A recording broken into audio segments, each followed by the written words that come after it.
ಬೆಳಗಾವಿಯಲ್ಲಿ ಕಾಂಗ್ರೆಸ್ ಸಮಾವೇಶಕ್ಕೆ ಸಜ್ಜಾಗಿದ್ದಾರೆ ಕಾಂಗ್ರೆಸ್ನ ನಾಯಕರು. ಕಾಂಗ್ರೆಸ್ ಬೆಂಬಲಿತರ ಸಮಾವೇಶ ಅಂತ ಕೆಎನ್ ರಾಜಣ್ಣ ಹೇಳಿದ್ದಾರೆ. ಸ್ಥಳೀಯ ಸಂಸ್ಥೆಗಳ ಚುನಾವಣೆ ಬೆನ್ನಲ್ಲೇ ಈ ಸಮಾವೇಶವನ್ನು ಅರೇಂಜ್ ಮಾಡಲಾಗ್ತಾ ಇದೆ. ಇದರಲ್ಲಿ ಯಾರ್ಯಾರು ಇರ್ತಾರೆ, ಎಸ್ಸಿ ಎಸ್ಟಿ ಸೇರಿದಂತೆ ಎಲ್ಲರೂ ಇರ್ತಾರೆ ಅಂತ ಕೆಎನ್ ರಾಜಣ್ಣ ಹೇಳಿದ್ದಾರೆ. ಫೆಬ್ರವರಿ 10ನೇ ತಾರೀಕೊಳಗೆ ದೆಹಲಿಗೆ ಹೋಗ್ತೀವಿ ಅಂತ ಕೂಡ ಇದೇ ಸಂದರ್ಭದಲ್ಲಿ ರಿಯಾಕ್ಟ್ ಮಾಡಿದ್ದಾರೆ ಕೆಎನ್ ರಾಜಣ್ಣ. ವಿಧಾನ ಪರಿಷತ್ ಆಯ್ಕೆಗಳು ಬರ್ತಿವೆ, ಪರಿಷತ್ಗೆ ಬುದ್ಧಿವಂತರನ್ನ ಆಯ್ಕೆ ಮಾಡಬೇಕು ಅಂತ ಕೆಎನ್ ರಾಜಣ್ಣ ಪ್ರತಿಕ್ರಿಯೆ ಕೊಟ್ಟಿದ್ದಾರೆ. ಒಂದು ಸ್ಥಳೀಯ ಸಂಸ್ಥೆಗಳ ಚುನಾವಣೆ ಬಗ್ಗೆ, ಮತ್ತೆ ಸಮಾವೇಶದ ಬಗ್ಗೆ ಹಾಗೂ ಪರಿಷತ್ಗೆ ಆಯ್ಕೆ ಮಾಡಬೇಕು ಅದ್ರ ಬಗ್ಗೆ. ಪರಿಷತ್ಗೆ ಆಯ್ಕೆ ಮಾಡೋದು ಅಂತ ಬಂದಾಗ ಬುದ್ಧಿವಂತರ ಆಯ್ಕೆಯನ್ನೇ ಮಾಡಬೇಕಾಗುತ್ತೆ. ವಿಧಾನ ಪರಿಷತ್ನ ಕರೆಯೋದೇ ಬುದ್ಧಿವಂತರ ಸಭೆ ಅಥವಾ ಬುದ್ಧಿವಂತರ ಸದನ ಅಂತ.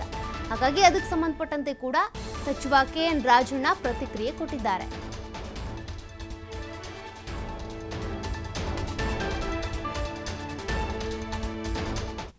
ನಾವು ಪಕ್ಷ ಸಂಘಟನೆ ಮಾಡಬೇಕು, ನಾವು ಸ್ಥಳೀಯ ಸಂಸ್ಥೆಗಳು ಚುನಾವಣೆಗೆ ಹೋಗ್ಬೇಕು, ಇವೆಲ್ಲ ಗಮನದಲ್ಲಿ ಇಟ್ಕೊಂಡು ಮಾಡೋಣ ಅಂತ ಹೇಳಿ ಇದ್ದೇವೆ. ಯಾಕೆಂದ್ರೆ ನಾವೆಲ್ಲ ಅಧಿಕಾರಕ್ಕೆ ಬಂದ್ಬಿಟ್ಟಿದ್ದೇವೆ. ಆದ್ರೆ ನಮ್ಮ ಕಾರ್ಯಕರ್ತರು ನಮ್ಮನ್ನು ಅಧಿಕಾರಕ್ಕೆ ತಂದಿದ್ದಾರಲ್ಲ, ಅವ್ರಿಗೆ ಅಧಿಕಾರ ಕೊಡಿಸುವಂಥದ್ದು ಚುನಾವಣೆಗಳು. ನಾವು ಅದನ್ನು ಕೂಡ ಪ್ರಾಮಾಣಿಕವಾಗಿ ಅವ್ರಿಗೆ ಅಧಿಕಾರ ಕೊಡಿಸೋಕೆ ಪ್ರಯತ್ನ ಮಾಡೋಣ. ಕಾಂಗ್ರೆಸ್ ಪರವಾಗಿ ಮಾಡುವಂಥದ್ದು. ಕಾಂಗ್ರೆಸ್ ಅಂದ್ರೆ ಏನ್ ಸಚಿವರು ಮಾಡ್ತಿದ್ದಾರೆ, ಕೆಪಿಸಿಸಿ ಕಾಂಗ್ರೆಸ್ ಹೈಕಮಾಂಡ್ ಎಲ್ಲ ಸೇರ್ದಂಗೆ, ಸಚಿವರು ಸೇರ್ದಂಗೆ ಮಾಡೋದು. ಎಲ್ಲರೂ ಕಾಂಗ್ರೆಸ್ ಪಕ್ಷದ ಕಾರ್ಯಕ್ರಮ ಅಂದ್ಮೇಲೆ ಎಲ್ಲ ಕಾಂಗ್ರೆಸ್ಸಿಗರು ಭಾಗವಹಿಸಿ. ನಾನು ಒಂದು ಒತ್ತಾಯ ನಾನು ಹೈಕಮಾಂಡ್ಗೆ ನೆಕ್ಸ್ಟ್ ವೀಕ್ ಅಲ್ಲಿ ಹೋಗ್ತೀನಿ. 5-6ನೇ ತಾರೀಕು, ಇಲ್ಲ ಅಂದ್ರೆ 7-8, ಒಟ್ಟಲ್ಲಿ 10ನೇ ತಾರೀಕು ಒಳಗಡೆ ಹೋಗ್ತೀನಿ. ಏನಕ್ಕೆ ಹೋಗ್ತೀನಿ ಅಂತ ಹೇಳಿದ್ರೆ, ಈ ಏನು ವಿಧಾನ ಪರಿಷತ್ತಿನ ನಾಮಿನೇಷನ್ಸ್ ಬರ್ತಾ ಇದ್ದ ಆಯ್ಕೆ ಬರ್ತದೆ.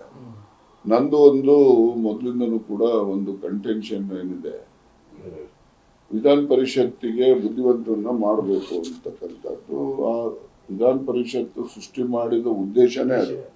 ಯಾರು ಡೈರೆಕ್ಟ್ ಎಲೆಕ್ಷನ್ ಅಲ್ಲಿ ಗೆಲ್ಲಿಕ್ ಆಗೋದಿಲ್ಲ ಅಂತವ್ರಿಗೆಲ್ಲ ಅವಕಾಶ ಕೊಡಬೇಕು ಅಂತಕ್ಕಂಥ ಉದ್ದೇಶದಿಂದ ಈ ಬೈಕ್ಯಾಮರಲ್ಲಿ ಇದನ್ನ ನಾವು ಸಂವಿಧಾನದಲ್ಲಿ ಸೇರಿಸಿರ್ತಕ್ಕಂಥ. ಈಗ ನಾವು ಪಕ್ಷ ಸಂಘಟನೆ ಮಾಡಬೇಕು, ನಾವು ಸ್ಥಳೀಯ ಸಂಸ್ಥೆಗಳು ಚುನಾವಣೆಗೆ ಹೋಗ್ಬೇಕು.